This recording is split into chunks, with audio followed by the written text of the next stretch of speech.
I found out my parents stole $36,000 from me on my 30th birthday while they were at the airport sending my sister to Paris and posting that I was a disappointment. That sentence alone should have wrecked me. Instead, it became the moment I decided to ruin their little fantasy and take my life back.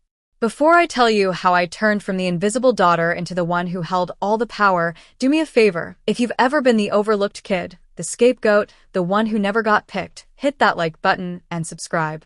Drop a comment if you've ever had to stand up to family. This is one of those stories where justice isn't just served, it's reclaimed. All right, let's dive in. My name is Ashley, and on my 30th birthday, I ate a sad little cupcake alone in my Richmond apartment while my parents were at the airport, screaming with joy over my younger sister Brooke's surprise trip to Paris. I didn't even get a phone call. I was sitting at my tiny kitchen table. One cupcake from the bakery downstairs, a crooked little candle, my phone beside it, silent. I kept telling myself, they're busy, they'll call. Morning turned into afternoon, and my phone finally lit up. Not with a call, with an Instagram notification. Brooke had posted a photo, bright airport lights, glossy luggage, her standing there in a brand new coat I'd never seen before, grinning like she'd just won the lottery. The caption, surprise. Mom and Dad are sending me to Paris. Red Heart Airplane France. But it wasn't the post that gutted me. It was my mom's pinned comment, right at the top for everyone to see. She's the only one who makes us proud. Red Heart. I stared at those words so long the screen dimmed. I tapped it awake, as if my brain had glitched. The only one. I was literally sitting in front of a candle waiting for the people who wrote that to remember I even existed. I called my mom just to give her a chance. Maybe she'd forgotten. Maybe it was a bad joke. She picked up on the fourth ring. I could hear the airport in the background, rolling suitcases, announcements, laughter. Oh, Ashley. Hi. I'm at the airport with your sister. Can I call you back? It's my birthday, Mom. Silence. Then a rushed, oh. Right. Happy birthday, honey. Listen, we're about to board. I'll call you later, okay? She didn't. The line went dead, and in that silence, every time I'd been second place came roaring back. Brooke, the golden child. The bigger bedroom, the new clothes, the private dance lessons. Me. The hand-me-downs and, you're so independent, Ashley. You don't need help. They went to every single one of Brooke's dance recitals, front row with flowers.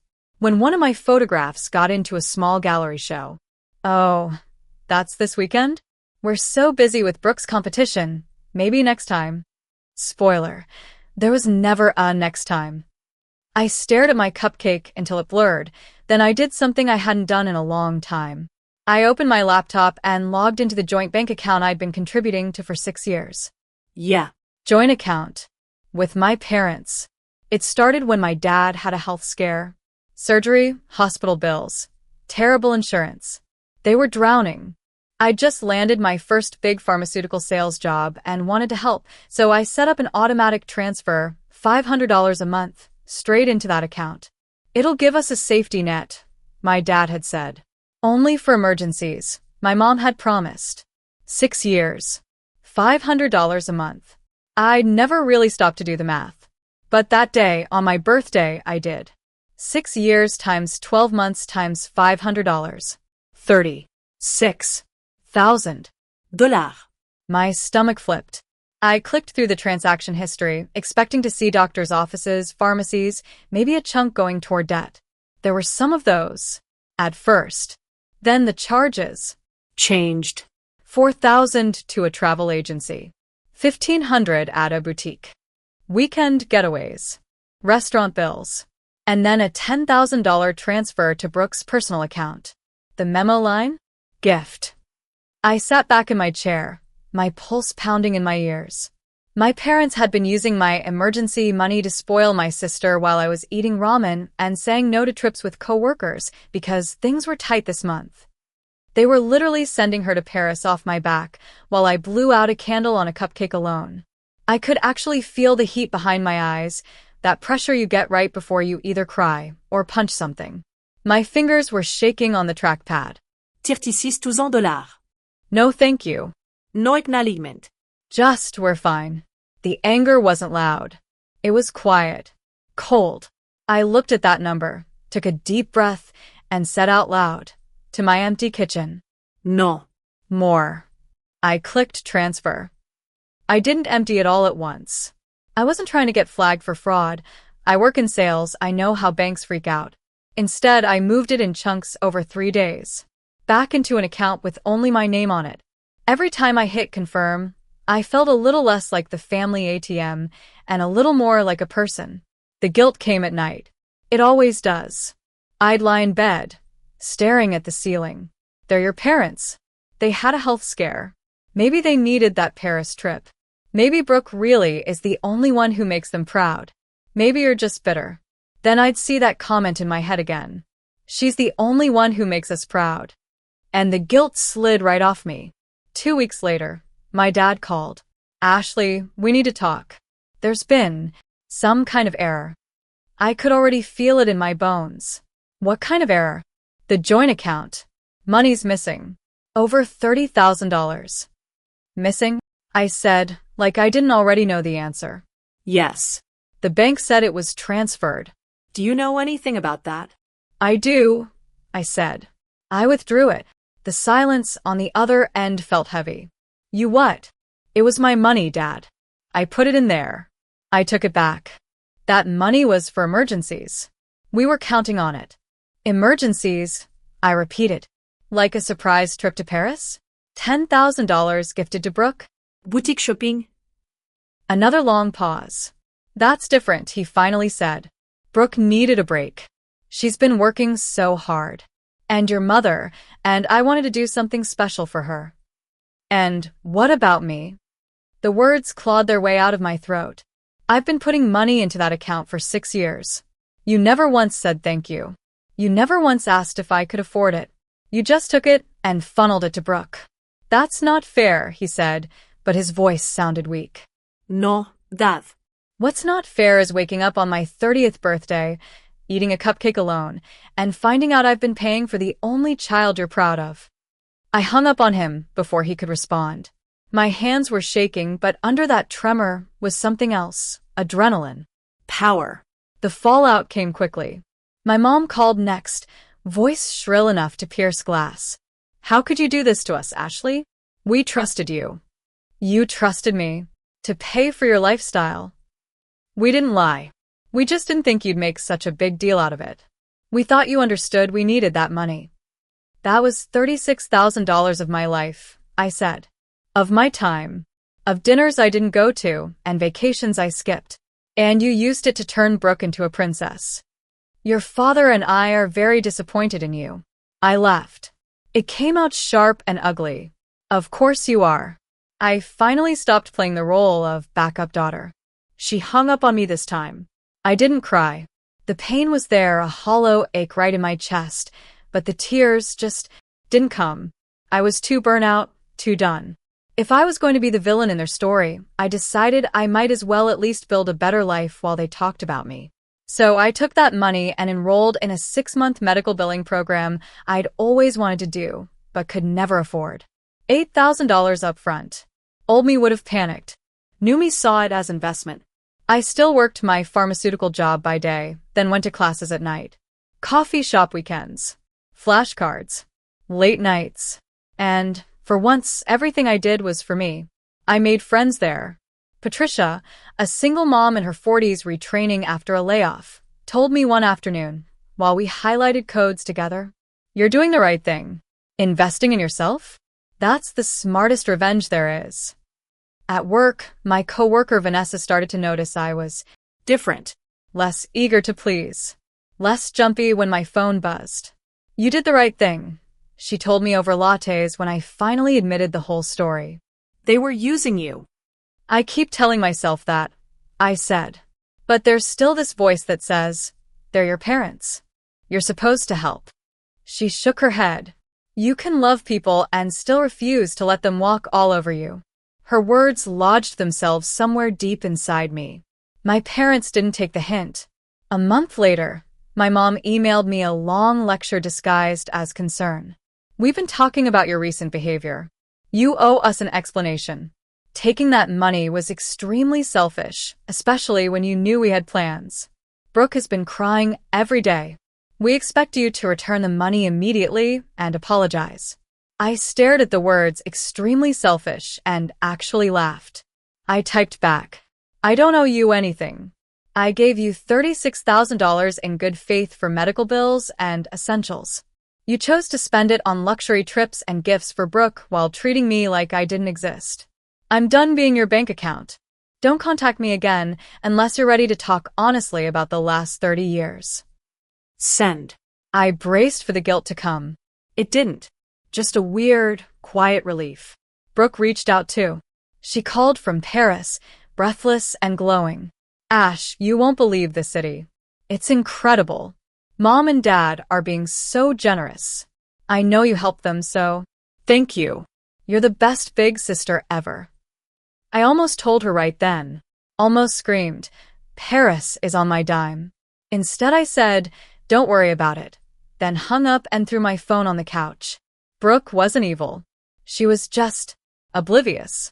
Raised to believe the world spun around her while the rest of us orbited quietly. Later, when she got a new number and texted, please talk to me. I didn't know. I'm so sorry. I replied honestly. I need space. Maybe someday. Not now. 4 months into my course, my instructor Diane pulled me aside after class. Ashley, you're one of the top students here. I have a friend at VCU Health who's looking to hire in their billing department. It's a senior position. I'd like to recommend you. Senior. Not entry-level. Senior. I went to the interview terrified and somehow walked out with an offer. $75,000 a year, full benefits. Almost double what I was making in sales. I sat in my car in the hospital parking lot and laughed until I cried. Happy tears this time. I drove home floating and found an envelope pushed under my door. My mom's handwriting. Inside, a 3 months late birthday card and a check for $500. Sorry we missed your birthday. Hope this makes up for it. $500. After 6 years of withdrawals. After a trip to Paris. I tore the check in half over the trash can and dropped it in. That same week, my mom sent another email. Subject line, emergency. Your father lost his job. We might lose the house. We need that money back. This isn't a request. This is a real emergency. I called Vanessa, my chest tight. What if they really do lose the house? I asked. They're my parents. They had $36,000, she said calmly. They chose to spend it on vacations and gifts. This is the consequence. They can sell the house. They can get jobs. They can ask Brooke. You've done more than enough. I took a shaky breath. She was right. So I replied to my mother. I'm sorry Dad lost his job, but I can't help you. I gave you $36,000. You spent it. I suggest asking Brooke since she's always been your priority. I need to focus on my own life now. Send. No apology. No offer. Just boundaries. Things could have ended there. Me with my new job, them with their financial mess. But my mother didn't know how to suffer quietly. She made a Facebook post. Sometimes your children disappoint you in ways you never imagined. We raised Ashley to be better than this, but she's chosen selfishness over family. Please pray she finds her way back to us. And she tagged me. Tagged. Me. Within minutes, relatives were commenting, so sorry you're going through this crying face, and kids these days don't respect their parents. I stared at the post, my heart hammering. They wanted to make it public? Okay, we could make it public. I typed, Mom, since you tagged me, here's my side. I gave you $36,000 over 6 years to help with medical bills and essentials. You used it to fund luxury trips and gifts for Brooke, forgot my 30th birthday, and publicly said she was the only child who made you proud. I took back the money I earned. I'm done being your hey. If you want a relationship with me, start with a real apology and some accountability. Post. The comments exploded. My Aunt Linda. Maybe it's time to look at your own behavior instead of blaming Ashley. I've watched you favor Brooke for years. My cousin Jake. Ashley's been paying your bills while you spoil Brooke. This isn't selfish.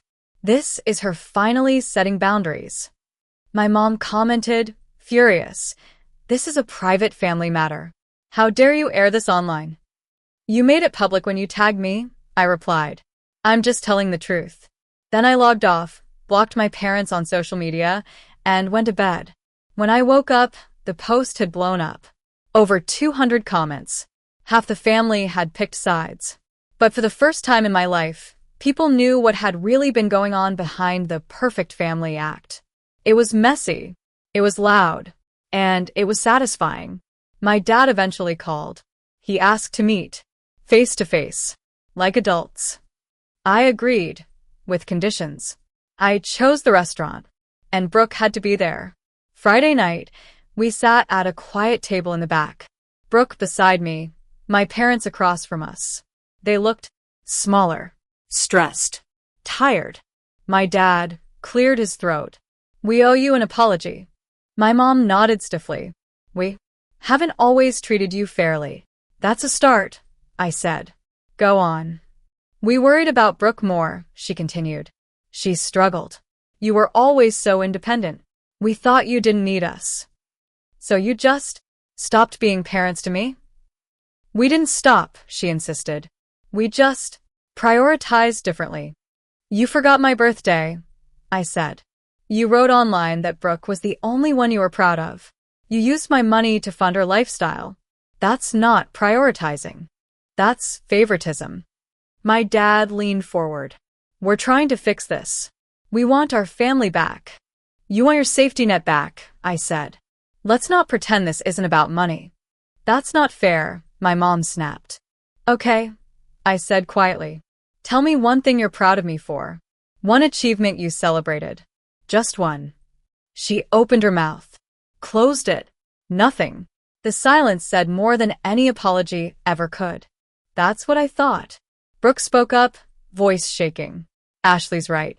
You've treated her like crap. I went through your bank statements. I saw where her money went. You're only here now because you're in trouble. My mom's eyes widened. You went through our... I'm not taking money from you anymore either, Brooke cut in. Not until you apologize to her. For real. You too. My dad said, like he'd been betrayed. Yeah, she said. Me too. You raised me to be selfish, and I'm trying really hard not to be that person anymore. My mom stood abruptly, grabbing her purse.